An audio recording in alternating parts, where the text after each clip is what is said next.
नमस्कार, मैं वीना खैर पीपी समाज सारा परिवार की तरफ से आप सबका हार्दिक स्वागत करती हूँ।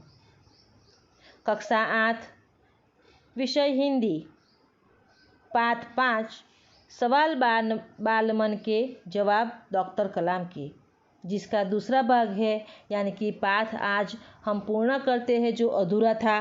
तो देखते हैं शब्दार्थ के साथ। दूसरा प्रश्न करता है, रोहित चतुर्वेदी कक्षा 11 इस्लामिया इंटर कॉलेज इटावा कि रोहित चतुर्वेदी 11 कक्षा का विद्यार्थी है। वह प्रश्न पूछता है। कौन सा प्रश्न पूछता है तो वह देखते हैं। आप कहते हैं कि भारत 2020 तक विकसित राष्ट्र बन जाएगा, पर निरंतर बढ़ती जनसंख्या और बेरोजगारी इसे संभव होने देगी। क्या कहता है कि आप कहते हैं कि 2020 तक जो भारत है वह विकसित राष्ट्र बन जाएगा, लेकिन ये जो जनसंख्या बढ़ रही है, जो बेरोजगारी बढ़ रही है, तो क्या यह उसे संभव होने देगी? तो डॉक्टर कलाम क्या उत्तर देते हैं कि विकास स्वयं जनसंख्या वृद्धि को रोकने की अचूक औषधि है। कि विकास जो हो रहा है वही खुद जनसंख्या की वृद्धि को रोकने के लिए अचूक औषधि है। अचूक यानी निश्चित, व्यर्थ न जाने वाला। इसमें जन शिक्षा विशेषकर स्त्री शिक्षा की बात भी सम्मिलित है। कि इसमें जो जन शिक्षा से भी विशेषकर क्या है तो स्त्री शिक्षा की बात यहाँ पे सम्मिलित की है। इससे छोटा परिवार सुखी परिवार की मान्यता को बल मिलता है। कि जो हमें मंत्र दिया है कि नानू परिवार सुखी परिवार बराबर, यानी कि छोटा परिवार सुखी परिवार, वह मान्यता को यहाँ पे कहा गया है।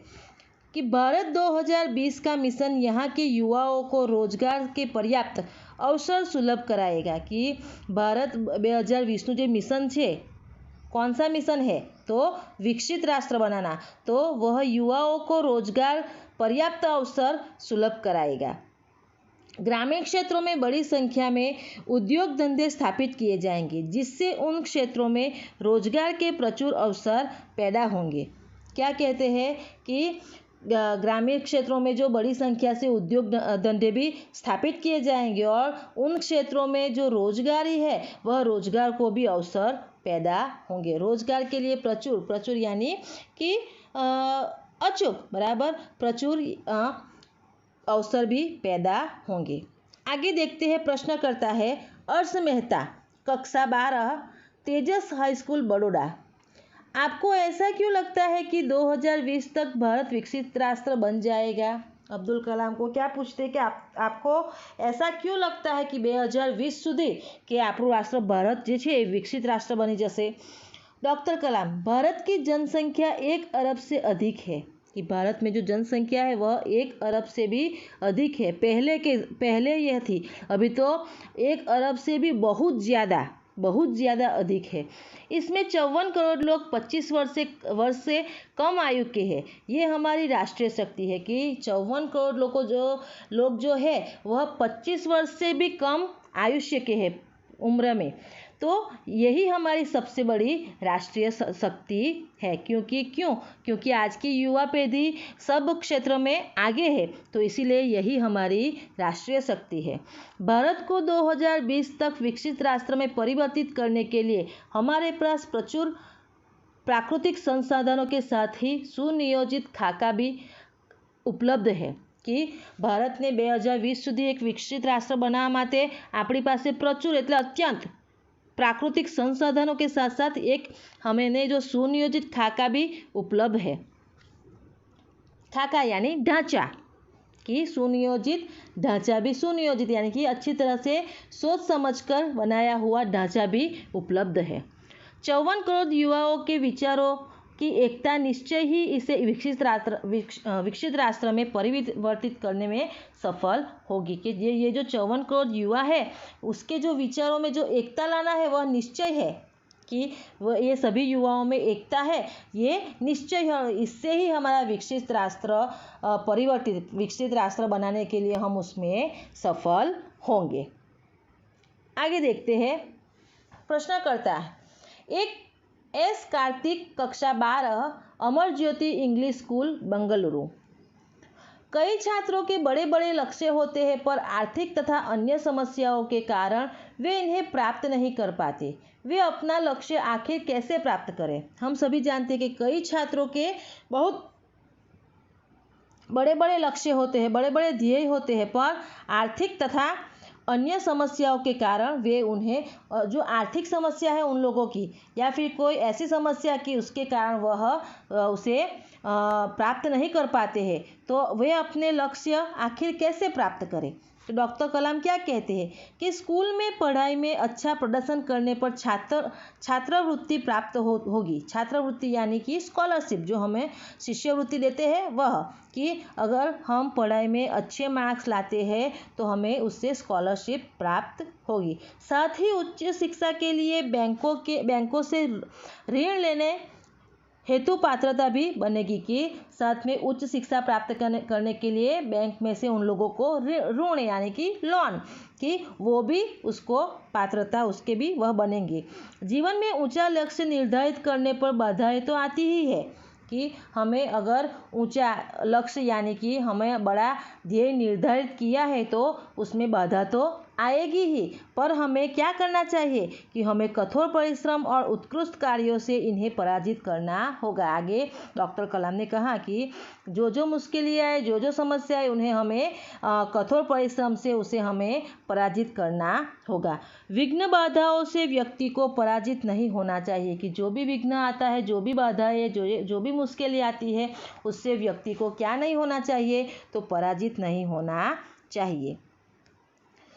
आगे का प्रश्न करता है, मिथुन के द्वितीय वर्ष बी लेवल AICT अमृतापुरी।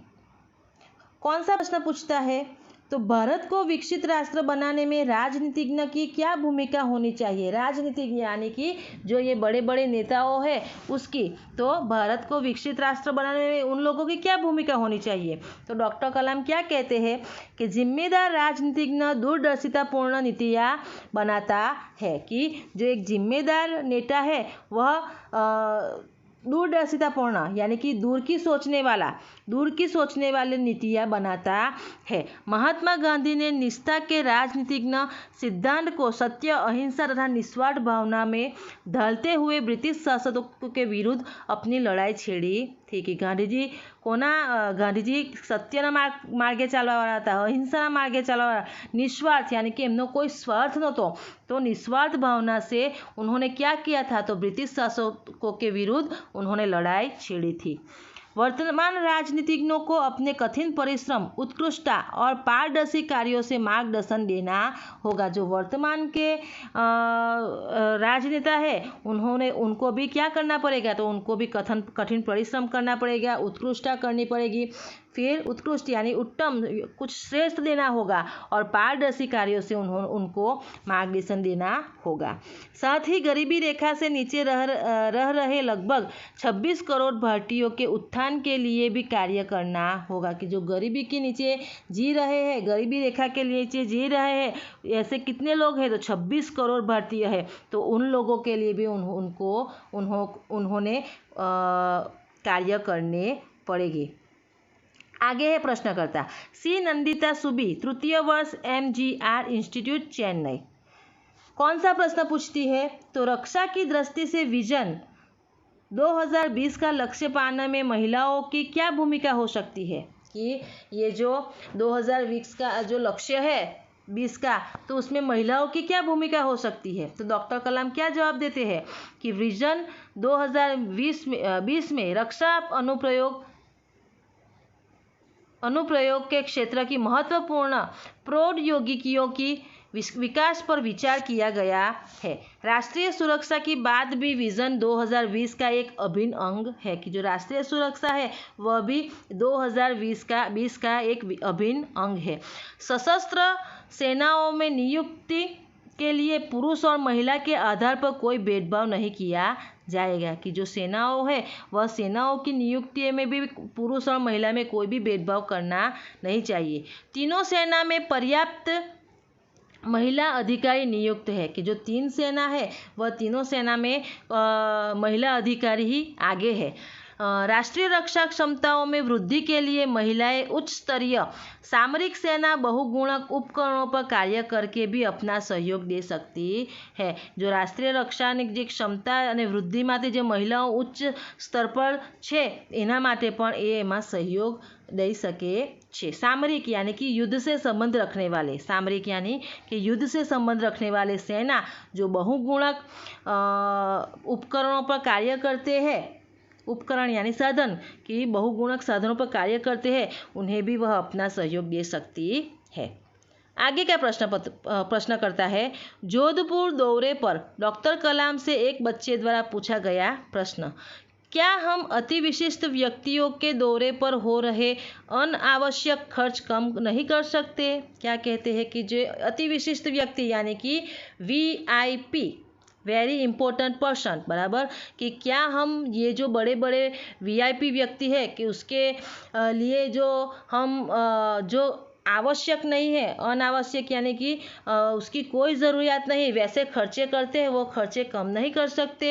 तो डॉक्टर कलाम क्या उत्तर देते हैं कि तुमने इस मंच पर एक बड़ी सी कुर्सी देखी होगी, वह कुर्सी अब यहाँ पर नहीं है। कितना आसान उदाहरण दे रहे हैं कि तुमने जो पहले यहाँ पे एक बड़ी सी कुर्सी देखी होगी, लेकिन वह कुर्सी अब यहाँ पर नहीं है। ठीक ऐसे ही अनुत्पादक चीज़ों पर हो रहे अनावश्यक खर्च भविष्य में नहीं होंगे, कि वैसे ही अनुत्पादक यानी कि जो उत्पादन न करे, बराबर, अनुत्पादक यानी जो उत्पादन न करे ऐसी चीज़ अगर हो रही होगी तो ऐसे खर्च भविष्य में नहीं होंगे। तो विद्यार्थी मित्रों, यहाँ पे देखो बच्चों ने अपने देश के लिए, अपने राष्ट्र के लिए अब्दुल कलाम से कैसे कैसे प्रश्न पूछे, बराबर, और अब्दुल कलाम ने भी वैसे ही प्रश्न के इतने उत्तर इतने आसानी से दिए जो सभी बच्चों के मन में बैठ गए हैं। क्या